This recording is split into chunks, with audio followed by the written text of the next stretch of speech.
Hello. Thank you for joining me today on Living Beyond Limits. I'm your host, Marcy Langlois. What is anxiety? Do you have it?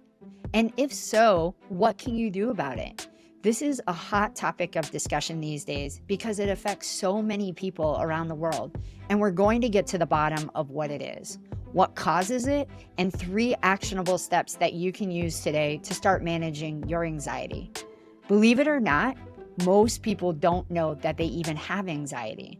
That was true for me. I had absolutely no idea.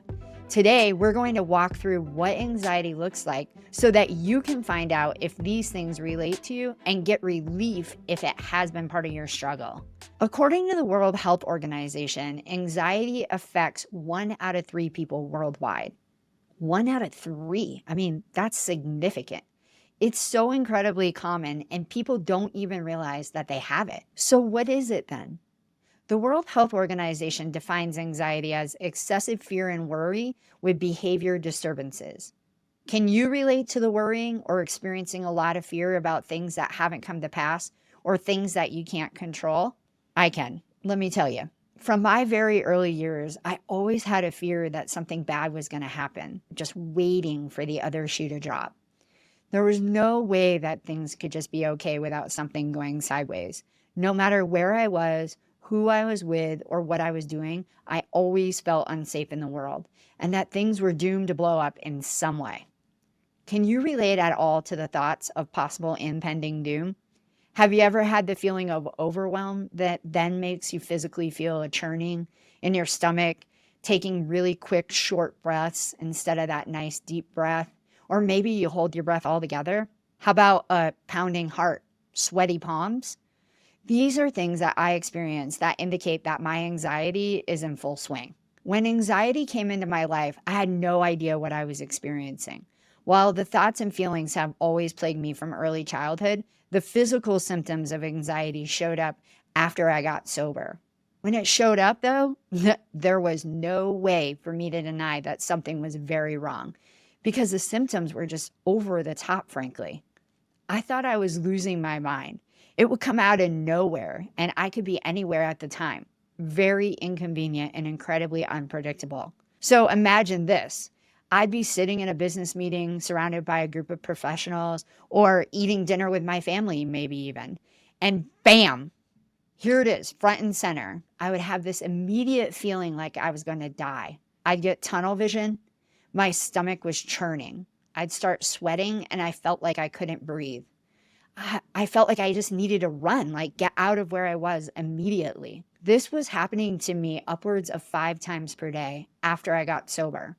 It was so difficult. I didn't know what or why this was happening, and I really had no idea what was going on. I truly, truly thought I was losing my mind. I was embarrassed to tell anyone or share this with anybody at all. I kept going back to the idea that I was simply crazy and that these episodes were happening because something was wrong with me.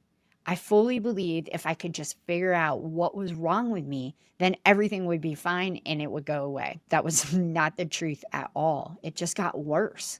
And after a couple of years of dealing with this, I couldn't stand it anymore. And it was happening to me so frequently, I finally caved and told a friend. She immediately said, "That's anxiety, Marcy." I should have known that, right? I started doing some research on my own and I wanted to learn the most that I could about anxiety. So I read lots of articles on the internet and whatnot. And I came to discover that I had pretty much every symptom for anxiety. And I had no idea, right? It was really difficult to live my life like that. I mean, I never knew when it was going to show up in the middle of something important. And so being afraid of the anxiety produced more anxiety, right? It's this feed forward cycle. The daily struggle for me with anxiety showed up as irritation, agitation, and anger. Everything in my life felt like nails on the chalkboard. People, situations, work, noise, lights. Everything felt overwhelming and it just grated on my nerves. And it felt like this all the time. It never really left me. Now that we have a much clearer picture of what anxiety feels and looks like, we can look at what causes it. So we'll go back to the World Health Organization. They say that the leading cause of anxiety is stressful or traumatic experiences during childhood or adulthood. However, It seems that there's a difference in opinions in research because the Mayo Clinic says that there's no clear cause for anxiety, but it does appear that trauma certainly can have an impact. That made a ton of sense for me, and it makes sense to me then why so many people are affected by anxiety. Everyone has some form of trauma and or stress because it's a natural part of life. Stress is a very real thing that we deal with on the daily. Stress can be as simple as too much to get done and not enough time, or it can be as extreme as how are we going to pay the bills this month? Any sort of stress seems to feed the thoughts of worry that cause anxiety. The more stress, the worse anxiety. Have you ever noticed that the longer your list gets for the day, that the more anxious it is that you become? Can you feel how your body reacts to that stress? Even if you aren't able to identify why you experience the symptoms, it's so important to know that you may still be dealing with anxiety. Living like this was not a viable option for me, and I had to get to the bottom of it. I hope that you have a better understanding of the what and why of anxiety. That at the end of the day, regardless of what it is that is causing the anxiety for you, that you now understand that excessive worry and fear is what is creating the physical symptoms that go along with it, and you aren't alone in your struggle. So, how do we live beyond the limit of anxiety? The great news is that there is an entire toolkit that can help to manage your symptoms and make a huge difference in the quality of your life. Here are the top 3 things that have worked every single time for me. 1, this breathing technique is my absolute favorite because you can do it anywhere, even while you're driving. It's so simple. You can't mess it up even if you try. You breathe in through your nose. You follow your breath as you bring it in through your nose and down into the belly. Hold your breath to the count of 4, and then slowly exhale to the count of 5. Trace the breath back up and through your belly, out the lungs, out through your mouth for a long exhale. Repeat the breathing until you feel that your body comes back online and that your system feels more settled. Super simple, right? But absolutely works magic. So number 2, this is also really simple, but so helpful. Use your 5 senses to orient yourself. Wherever you are currently, just look around. Notice what it is that you're seeing. Notice if the sky is blue or cloudy. Pay attention to the shapes of the clouds if it's cloudy. Do they look similar or familiar to you in any way?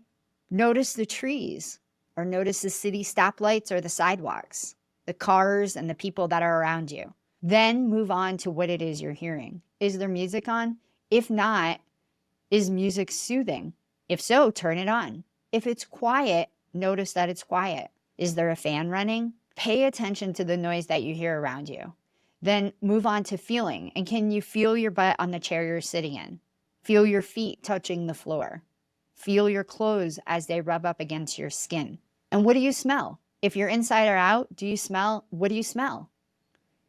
Do you smell the scents of the season? Do you notice a scented candle in the room? What do you smell? And pay attention to all of these things. The entire objective is to use the 5 senses to gather information so that you can pay deep attention to those things rather than the constant thought of worry. It refocuses the brain to allow you to come into a place of calmness and ease. It's like magic. It's like absolute magic. And number 3, last and certainly not least, is the practice of finding okayness in each moment, so much so that you're completely willing to immerse yourself in the now. If we go back up and we look at the definition of anxiety, it is excessive fear and worry. Fear and worry are often based in the future. So shifting into the present moment will move you from a state of fear and worry. Can you look at this moment and what is happening and see that everything is okay in this very moment? Say to yourself, I'm okay. Everything at this moment is okay. It doesn't mean I like it, I love it, or I want it to be this way forever.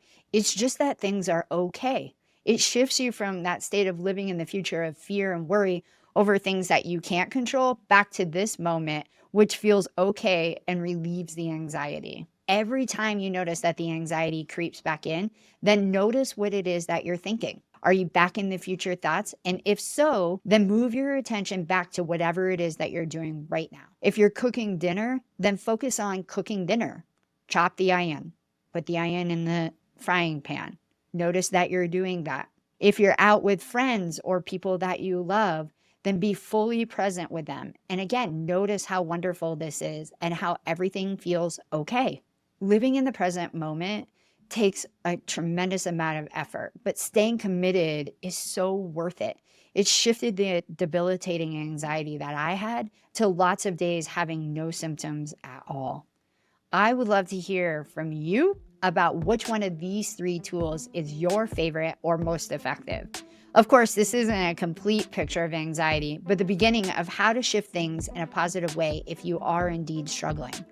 Of course, I would love it if you would reach out to find support wherever you may need that. I suffered a long time needlessly and now know that there's no shame in asking for help. If you need it, get it. If you would like to reach out to me for a confidential consultation, please visit my website at marcylanglois.com under the contact section and fill out a request. If you found today's episode helpful, please share this with your family, friends, and colleagues.